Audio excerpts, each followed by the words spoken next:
చేస్తున్నట్టు ముఖ్యమంత్రి స్పష్టం చేశారు. విద్యా వ్యవస్థను సమగ్రంగా ప్రక్షాళన చేయాలనే లక్ష్యంతోనే విద్యా కమిషన్ ఏర్పాటు చేశామని కూడా తెలిపారు. విద్య అనేది కేవలం ఖర్చు కాదని, అది ఒక పెట్టుబడి అని, ప్రతి ఒక్కరి జీవితాన్ని మార్చగలిగే శక్తి విద్యకు ఉందని ముఖ్యమంత్రి అభిప్రాయపడ్డారు. విద్య ద్వారానే సమాజంలో మార్పు తీసుకురావాలని ప్రభుత్వం ప్రయత్నిస్తుందని ఆయన అన్నారు. సమాజంలో అసమానతలు తొలగిపోవాలంటే అందరికీ నాణ్యమైన విద్య అవసరమని ఆయన బలంగా నొక్కి చెప్పారు. ప్రభుత్వ బడుల్లో చదివి ఎంతో మంది ఐఏఎస్, ఐపీఎస్ అధికారులుగా, ముఖ్యమంత్రులుగా ఉన్నారని గుర్తు చేశారు. 3 లక్షల పైన 3 లక్షల కోట్ల పైన ఉన్న బడ్జెట్ లో 8.5% దాదాపుగా 27 వేల కోట్ల రూపాయలు ఈనాడు విద్యాశాఖ మీద తెలంగాణ భవిష్యత్తు కోసం ఖర్చు పెడుతుంది. కానీ ఎక్కడో చిన్న అసంతృప్తి, ఎక్కడో చిన్న అనుమానం, ఎక్కడో పేదలకు మన మీద ఒక అపనమ్మకం. ప్రభుత్వ పాఠశాలలకు వెళ్తే మా పిల్లలకు సరైన చదువు రావు, అవసరమైన ఉద్యోగ ఉపాధి అవకాశాలు కలగవనో రకరకాల అనుమానాలు ఈనాడు పేదలకు ఉన్నాయి. ఈ అనుమానాన్ని పోగొట్టాలి, వీళ్ళ ఆత్మవిశ్వాసం పెంచాలి. రేపటి భవిష్యత్తుకు తెలంగాణ రాష్ట్రం నుంచి పేదల పిల్లల నుండి డాక్టర్లను, లాయర్లను, ఇంజనీర్లను, ఐఏఎస్లను, ఐపీఎస్లను, ఈ రాష్ట్రాన్ని, ఈ దేశాన్ని ఏలే నాయకులను తయారు చేయాలి అంటే ఈ పాఠశాలలను పునరుద్ధరించాలి అన్న ఆలోచనతోని విద్యా కమిషన్ ని మొట్టమొదటిసారి ఏర్పాటు చేసి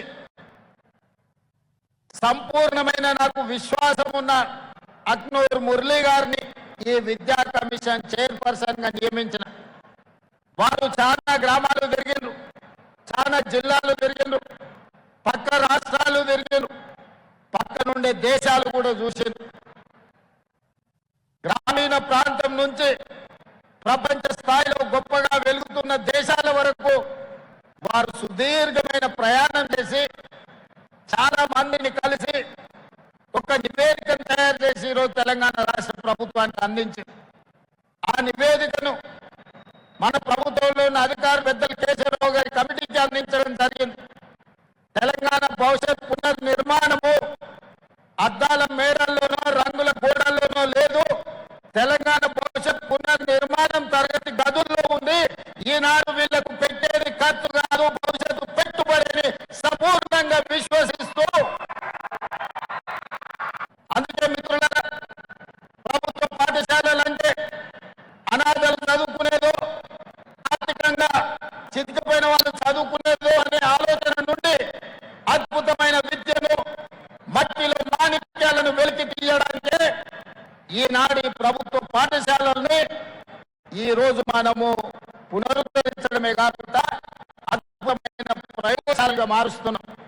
ఇవాళ ఈ ప్రభుత్వ పాఠశాలలో చదువుకున్నోళ్ళే రేపటి భవిష్యత్తుకు నాయకత్వాన్ని వహించే వాళ్ళు అవుతారని నేను సంపూర్ణంగా విశ్వసిస్తున్నా. ఈ రోజు వేదిక మీద ఎవరినైనా చూడండి, నేను కూడా ప్రభుత్వ పాఠశాలలోనే చదువుకున్నా, మీలాగనే గ్రామీణ ప్రాంతంలో చదువుకున్నా. మీకు చెప్పినట్టే మామూలు టీచర్లు మా ఊర్లో చదువు చెప్పారు. 1వ తరగతి నుండి 5వ తరగతి మా ఊర్లో చదువు ఉంటే మేము 6వ తరగతి చదవాలంటే 6 కిలోమీటర్లు అవుతున్నా కొండారెడ్డిపల్లి అనే మా సొంత గ్రామం నుంచి 6 కిలోమీటర్ల దూరాన ఉన్న తాండ్ర అనే విలేజ్కి వెళ్ళి మేము చదువుకునేది. ఆనాటికి మేము ఉదయము పాఠశాలకు నడుచుకుంటూ వెళ్ళి చదువుకొని సాయంత్రం మళ్ళీ 6 కిలోమీటర్లు నడుచుకుంటూ వచ్చేది. మా కుటుంబంలో ఆర్థికంగా ఉన్న విద్యా అవకాశాలు లేకపోవడం, సొంత గ్రామంలో 5వ తరగతి వరకు ఉండడం వల్ల 6వ తరగతి చదవాలంటే కూడా పక్క గ్రామానికి వెళ్ళి చదువుకునే పరిస్థితులు. అయినా చదువు వదలకుండా చదువుకున్నాం, పట్టభద్రులమైనాం. ఈనాడు తెలంగాణ రాష్ట్రానికి ముఖ్యమంత్రిగా అయినంటే ప్రభుత్వ పాఠశాలల్లో చదువుకున్న నేను 17 సంవత్సరాలు తిరగకంటే ముందే రాజకీయాలలో ముఖ్యమంత్రి స్థాయికి ఎదిగిన. ఈ రోజు కేశవరావు గారు లేకపోతే వేదిక మీద ఉన్న పెద్దలందరూ అక్నూరు మురళి గారితో సహా మొదలు పెడితే డాక్టర్ మర్రి చెన్నా కూడా తీసుకుంటే ప్రభుత్వ పాఠశాలలో చదువుకొని వచ్చిన వాళ్ళు. ఈ దేశ ప్రధానమంత్రిగా పనిచేసిన పివి నరసింహారావు గారు కూడా ప్రభుత్వ పాఠశాలలోనే చదువుకున్నాడు. అందుకే విద్యార్థులారా, ప్రభుత్వ పాఠశాలలో చదువుకుంటే చిన్నతనం కాదు. ప్రభుత్వ పాఠశాలల్లో చదువుకుంటే ఐఏఎస్లు ఐపీఎస్లే కాదు, ఈ దేశానికి ప్రధానమంత్రి కావచ్చు, తెలంగాణ రాష్ట్రానికి ముఖ్యమంత్రి కావచ్చు అని మీ కళ్ళ ముందరనే ఉదాహరణలు ఉన్నాయి. మీరు చదువుకోండి. మన భవిష్యత్తును ఇంట్లో, భూములో, లేకపోతే ప్రభుత్వం అందించే సంక్షేమ పథకాలు మన భవిష్యత్తును మార్చవు. అవి బ్రతకడానికి మాత్రమే ఉపయోగపడతాయి.